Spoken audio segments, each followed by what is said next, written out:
Hello guys, it's match day 2 of the Euros, so let's get into it. Let's cue that intro.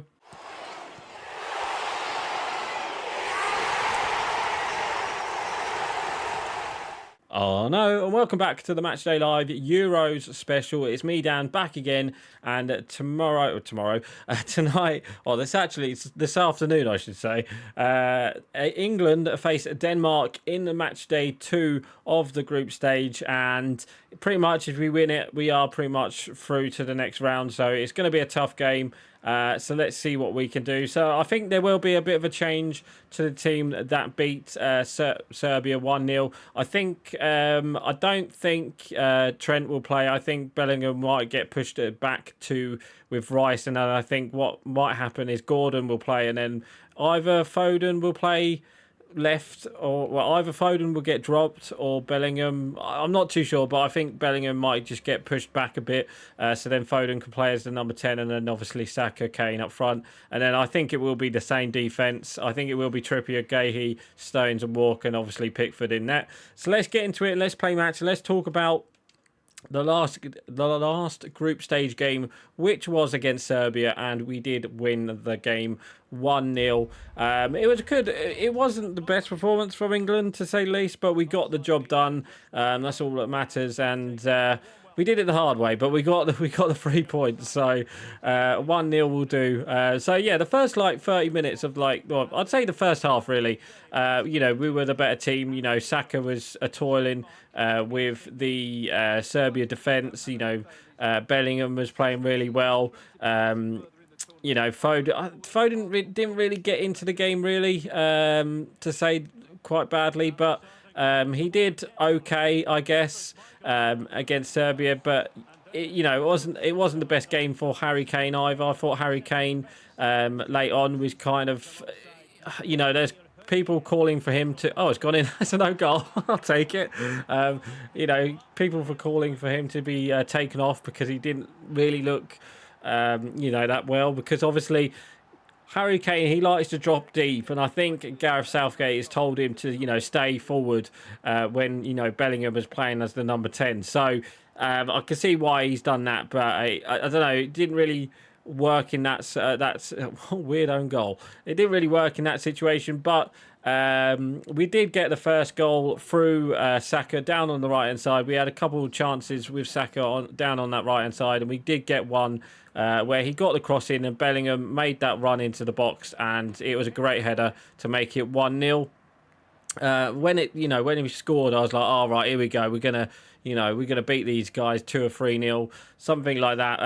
But then, Serbia kind of got into the game by the end of the first half, and then second half was a totally different story. We lost all that momentum. Saka wasn't really pulling the right centre back of the Serbia defence, and not much was happening.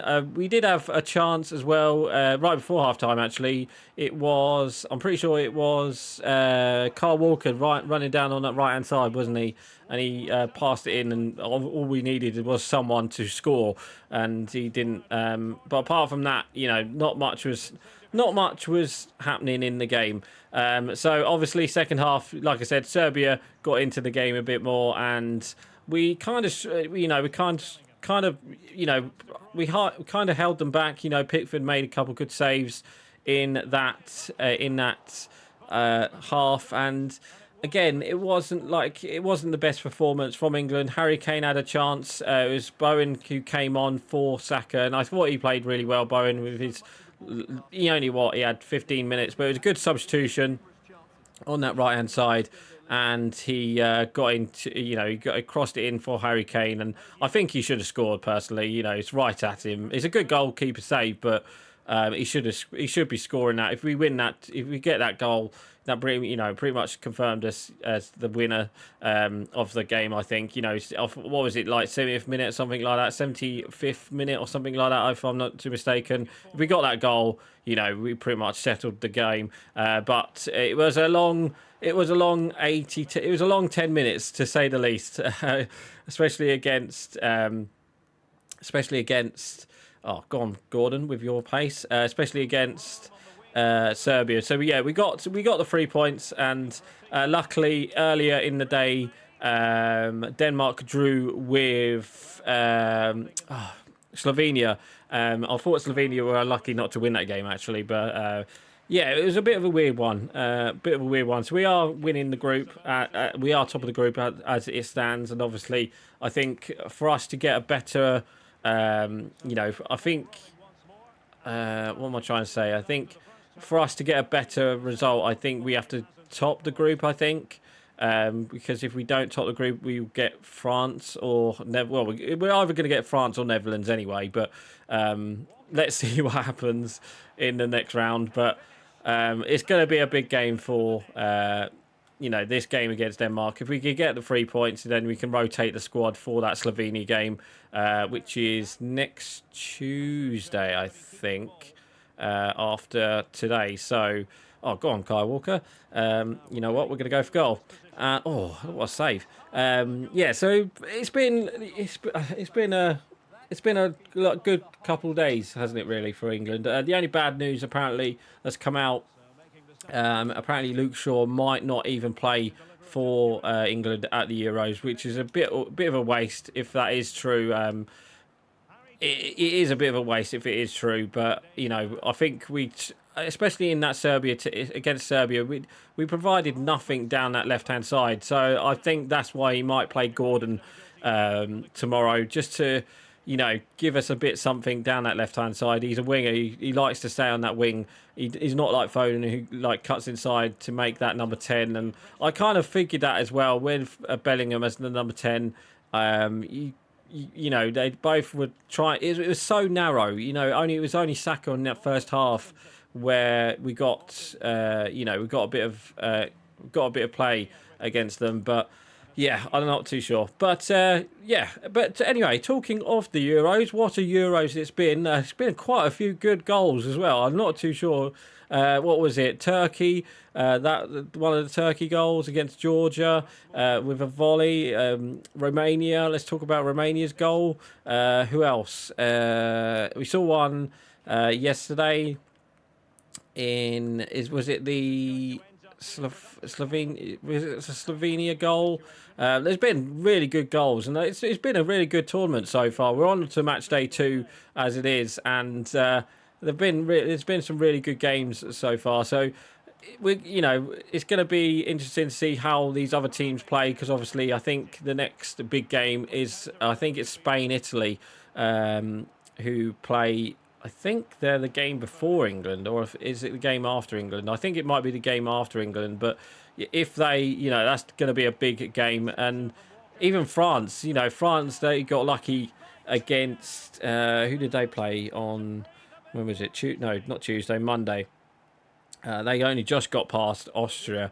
Slovakia beat Belgium as well. That was an upset. Romania beat Ukraine 3-0. Netherlands again got lucky against Poland. There has been some really good games recently, and obviously Portugal only just got past Czech Republic as well. So yeah, it's been a really good tournament so far, and hopefully we'll keep getting these good goals, because I don't think there's been a 0-0 yet. There's been a couple. There's only been a couple draws. I think. What was it? I think it was only. Denmark and Slovenia, and who else was the other one? Albania. Oh, what a game that was! Albania and Croatia. That was 2-2, and yeah, there's only been a couple draws recently from when I'm recording this, but let's see what happens. But anyway, score prediction for Denmark. It's like I said, it's going to be a tough game against Denmark. They struggled against Slovenia. But I expect them to be hard against England. I think it will be pretty much the same like it was against Serbia. We're going to try and get if we get the first goal, I think we will win the game. But if Denmark score, you know what's going to happen. They're just going to sit back and let us control the ball and then try and hit us on the counter attack. And obviously we've got to watch out for Højlund as well, and Eriksen. It was nice to see Eriksen score as well. Obviously after the last Euros, but it's going to be an interesting game. I don't think we're going to win 2-0. I think it might be another 1-0. I hope it's not another 1-0. I hope we do beat Denmark and score some goals, because the 1-0, it's not a good scoreline, really. If we can get like a confident win against Denmark, that would be really good. And then obviously we can rotate for that Slovenia game, and maybe try out, give Palmer and Mainu starts and stuff like that. But let's see. So anyway, guys, that is going to be my score prediction. I'm going to go 1-0 England again. Fingers crossed we'll get the 3 points and qualify for the next round. So fingers crossed.